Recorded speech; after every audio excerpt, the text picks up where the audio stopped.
Jesse Ventura has been shortlisted by RFK Jr. as a possible nominee for the vice president on the RFK Jr. ticket. RFK Jr. had previously reached out to a number of more establishment politicians like Rand Paul and Andrew Yang. But I think Jesse Ventura would be an excellent choice. Jesse Ventura, of course, a former pro wrestler and governor of Minnesota. He's been described as fairly libertarian leaning. He won the race as an independent or a member of the Reform Party. So here he was a few months ago making the case for a Jesse Ventura vice presidency under RFK. What is necessary is RFK. And the reason I mention him is who? RFK. And the reason I mention him is because he has been very clear about the fact that Vanguard, BlackRock, and State Street are going to own over 60% of the single-family homes in this country by the end of the decade. The ability to actually build any type of generational wealth is going to be completely impossible for a almost universal for working people in this country. It is simply going to go away. I don't know how much he can be moved on the issue of Israel, but the current poll numbers suggest that this country is ready for something other than the two major parties in this country. Do you think that there's any... I mean, this is a perfect storm, really. Has there ever been two candidates as laughable as Joe Biden and Donald Trump? I mean, these guys are senile. They're crazy. They're not liked by anybody. Chance that RFK could potentially be moved on some of these issues and become that trailblazing candidate that we desperately need right now? Well, unfortunately, it was all set up to happen, and it got canceled. RFK called me a couple weeks ago. He was coming to Minnesota, and he wanted to meet with me, and we were going to spend 2 days together so that I can get him off of this vaccine bullshit and start getting him to truly campaign on something that could win him the presidency, which ain't vaccines. No. And anyway, though, RFK and I were going to meet, and unfortunately, he called me the day before and said he had a cancellation and a change of plans, so he didn't come to Minnesota yet. But let me ask you this. Did you guys ever read the book I wrote called Don't Start the Revolution Without Me? No, I haven't read that one. Well, I think you should. And the reason you should is this. It was the book I wrote right after getting out of office, and I'm traveling to my home off the grid in the Baja. And my wife and I both contributed to this book. And in the end of the book, I wrote all nonfiction until the last chapter. And this was a book I wrote back in 2004 after leaving office. The last chapter, I wrote fiction. You know what the last chapter was? Wait till you hear this. And this is 2004, nearly 20 years ago. The last chapter was, I team up with RFK Jr. and we run for president, only I'm the president, he's the VP, and I get assassinated. Interesting. Wow. And I wrote that book 20 years ago, and Dick Russell, my co-writer, I said, Dick, I want to do something strange with this book. He goes, what do you want to do? I said, the last chapter, without telling nobody, I want to write completely fiction. Jesse Ventura is an independent thinker and skilled political operative. You see him here in a discussion with David Pacman, where he just utterly controls the narrative. That's a rocket. That's not a gun. That's not a handgun. Okay, so given that, I'm hearing then that I'm talking about firearms. Okay, fair enough, Governor. I'm so not in talking that case, about army tanks. I'm not talking about So therefore, okay, all right. Well, shouldn't we start doing background checks then on people that buy manure because you can make bombs out of them? but the question I'm really getting to, Governor, is in the context of this kind of fighting back against the government. If you are limiting individual civilians simply to what you have now described as firearms, it doesn't really stand to reason that those would be effective against Apache helicopters, tanks, so on and so forth, does it? Well, it did in Vietnam. But it's a very different situation there, Governor. And the other difference there also is that it's people. No, it isn't. It's people fighting to be free. It's people fighting to be self-governed, to govern themselves. That's what the Vietnam people were fighting over. Yeah, but Governor, you also have to consider. Country. What's that? I think you have to consider also when it comes to Vietnam that the strategy from the Vietnamese was simply to get as many American casualties as possible, knowing that the U.S. had a limit to the number of people they were willing to lose. So it would be a very different situation to say that those weapons are going to keep the American government from becoming tyrannical against its own people. I just don't see the connection. Really? Well, then why is it that these genocides happen in countries where the government genocides their people and kills them in masses? They always happen in countries where guns are outlawed. But Governor, you're cherry picking that bit of data. Okay, this is good discussion. Let's go back to World War II. No, but hold on, Governor. Before we do that, you're cherry picking only a fact. I mean, is he really cherry picking data there? I mean, if you look at the Ottoman Empire, the Soviet Union, Nazi Germany, Maoist China, and Pol Pot's Cambodia, all of these countries instituted gun control before they started to engage in widespread slaughter of their own people. Just because some countries have engaged in gun control and not gone on to be totalitarian regimes that slaughtered their own people doesn't take anything away from the fact that every totalitarian regime started out by confiscating guns. When there are so many other factors in countries that lead to oppression by the government or don't lead to oppression by the government that have nothing to do with guns. Okay, let's throw in the whole destruction of our Bill of Rights. Well, that's a different discussion. That's a different discussion. People were protesting. What happened? The government came in with pepper spraying dogs and ran them off. There went the First Amendment that guaranteed you the right to protest. No, well, now, Governor, now you're getting the Fourth Amendment, a reasonable search and seizure. What's great here too is that Ventura hits him from the left because Pac-Man's a liberal, social democrat, ostensibly in favor of the Occupy Wall Street movement. So Ventura, because he's nonpartisan, he can be advocating for them all of a sudden, and Pac-Man's like left-right oriented brain doesn't know how to deal with that. They're now flying drones over us. They've got us under surveillance. Governor, I totally am going to be more in agreement with you. We're kind of switching issues, though. I feel like these are different issues. Destruction of our Bill of Rights here. I think that each one of these is a classic case of everybody has a plan until they're hit in the face. Pac-Man's got like the way he wants to approach this conversation and the traditional left-right narrative. He's got his talking points. But Jesse Ventura is just all over the place, coming at him from different angles, and he has no idea how to handle that. Let's disarm the public because we're going to keep you safe and we're going to take care of you. You don't need to have these guns.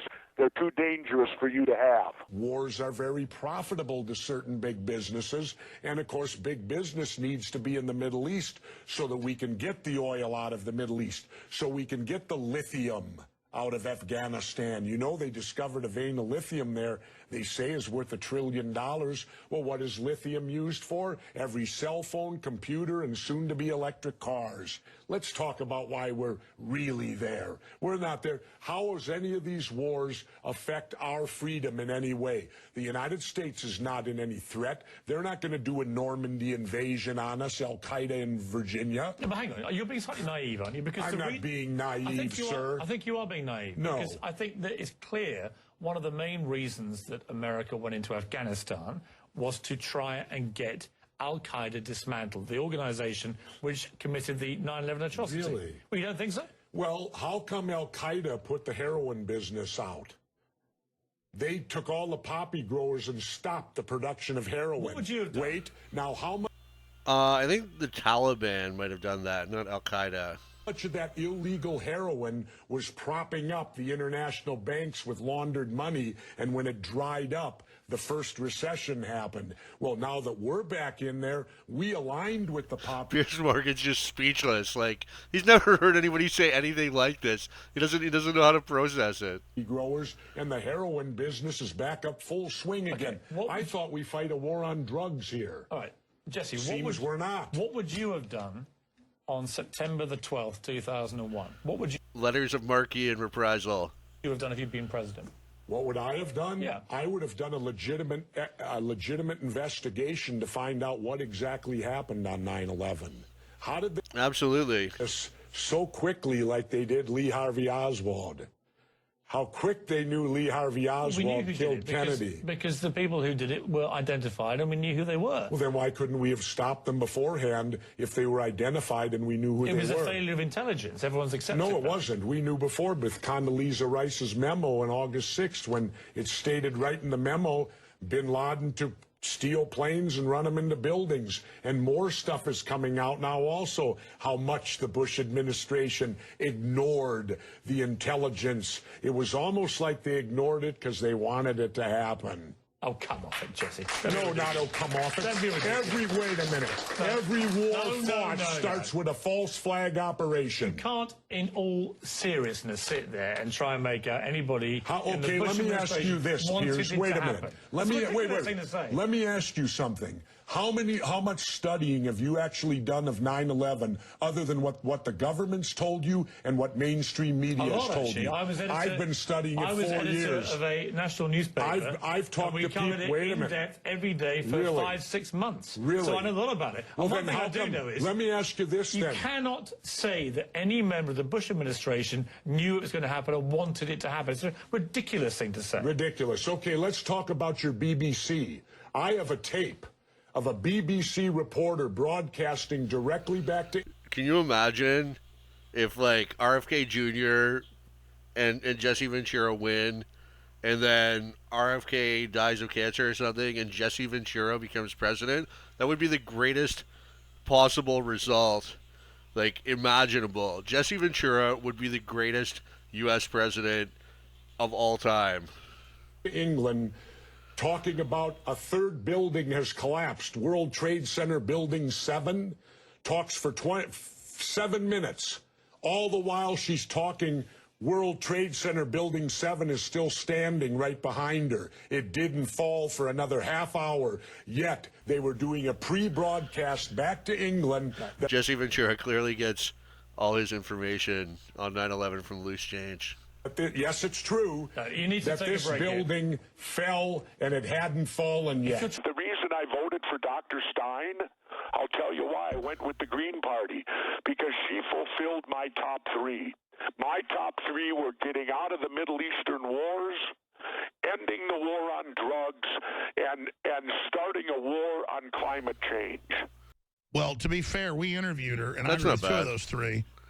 She said, look, if you don't vote for me, vote for Trump because Hillary wants World War III. I mean, anybody who was honest said Trump was better just because of that. Well, I don't know any of those quotes. I didn't hear the show or anything like that. That also worries me, though.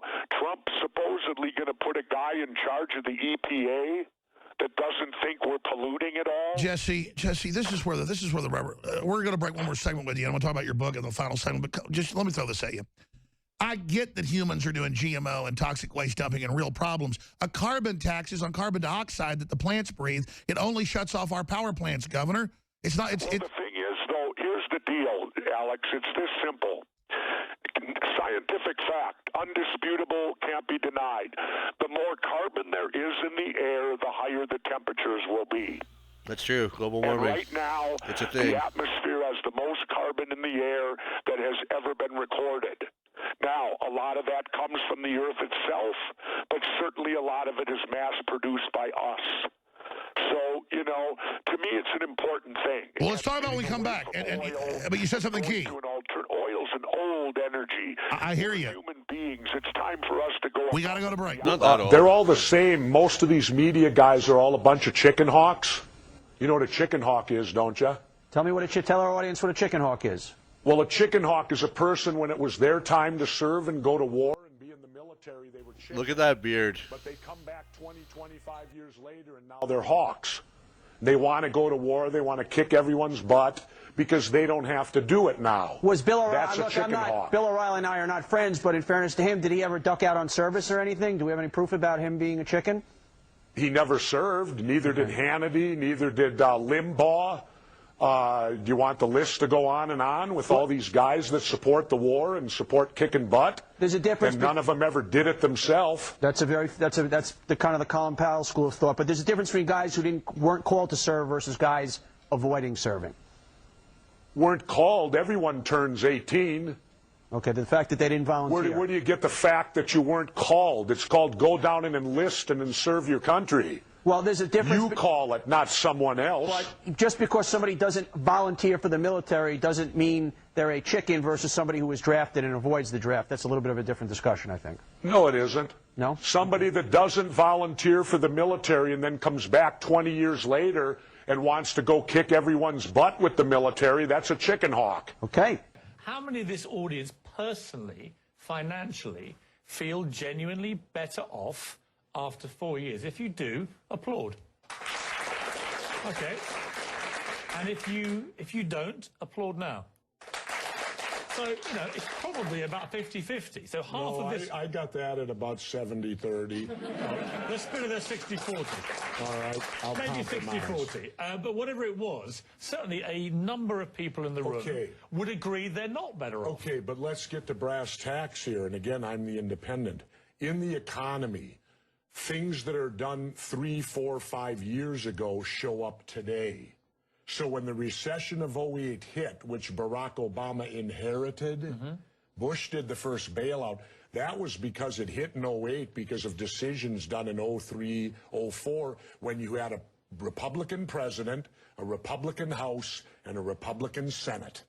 People have such short memories. If they go back to the Republican rule, that was 2000 when we had the largest attack in U.S. history took place. We got involved in 2 wars that we're still fighting that are not winnable, and the economy was completely tanked.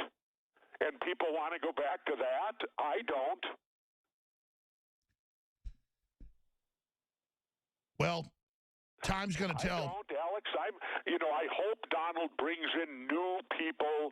I hope he does what he said, drains the swamp and starts. That's the mandate he got, was from the people to go in there and change Washington as we know it. And to do that don't mean Rudy Giuliani, Newt Gingrich, and this cast of characters. I absolutely agree with you. The argument is that they know how the thing runs so that he'll be able to basically get what he wants as an executive, having them carry out his will. And so they're like the janitor that knows where everything is in the building. I don't buy into that, having governed. I don't buy. So, yeah, RFK Jr. has put Jesse Ventura on the short list, as well as Aaron Rodgers, some pro sports player.